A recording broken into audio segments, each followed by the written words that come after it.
All right, we're going to just keep trucking along here and learn another beautiful tune that I think you'll recognize. This is a song that I first heard Doc Watson do, and later David Grisman and Jerry Garcia. I think many of you will know this song, Shady Grove, in the key of D minor. And as we're kind of exploring the world of minor keys, I can't think of a more beautiful song than this one to kind of dive in. This particular song, too, I'd like to note, made my brother very popular after we played this at a school program when I was in 6th grade. He wasn't sure if they would think him playing bluegrass was cool, and then I roped him into playing this with me, and he had all the ladies wanting his attention after that.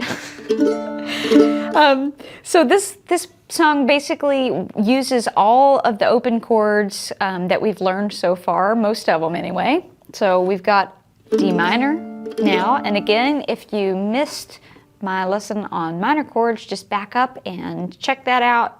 You'll sort of find out what is making a chord minor, how that all works together.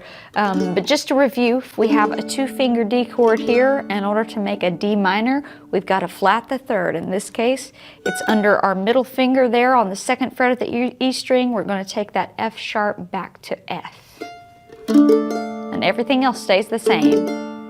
So you can hear the difference in the way those sound. Happy, minor.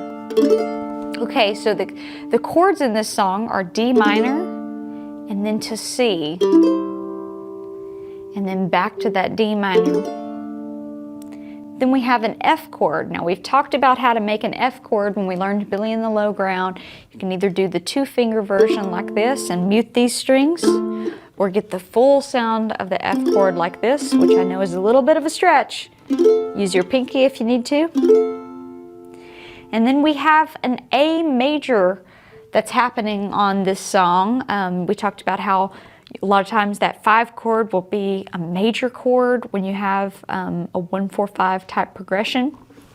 Obviously we have more than just 1, 4, and 5 in this key. But in this case, we don't know quite yet how to make any other chords but these open chords. But that's okay, because we know how to make an open power chord in A that can be major or minor. There's no 3rd in this chord. It's A, E, A, E. So that's what we're going to use for now.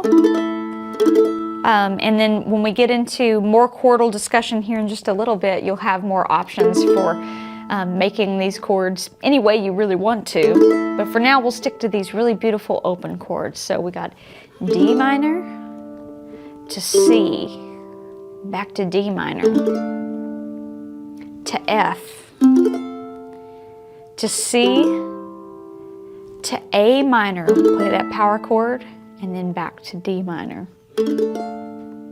Okay, let's hear the backing track and we'll play along with that so you can get familiar with what those chords sound like played against a guitar track. 1 and 2 and 3 and 4 and... Cheeks as red as a blooming rose and eyes are the prettiest brown. She's the darling of my heart, sweetest little girl in town. So we have D minor to C, D minor to F, to C, A minor, to D minor. Okay, so I'll sing a little bit of it for you in case you've never heard that before. Cheeks as red as a blooming rose and eyes are the prettiest brown. We're trying to get that under our fingers, translate that vocal melody into an instrumental melody, okay? So we really want to honor what that melody sounds like, and I'll keep kind of trying to remind you of that as you hear other songs. You know, obviously I'm showing you a few standards here, but there's probably other songs that you're thinking, man, I really wish I knew how to play whatever, you know, kind of song. And this is a good way to start kind of doing some ear training and teaching yourself how to pick out these melodies. And I think sometimes, even if you're not a singer, I think being able to recognize with your voice where these pitches are and kind of the direction of a melody, how a melody's moving, you know, even just by going, cheeks as red as a blooming rose and eyes are the prettiest brown. Okay, I can feel in my voice that that's getting higher, and you probably can too. Even if this isn't a good key for you to sing in, you know, I chose this key because that's the key that most people learn to play this tune in.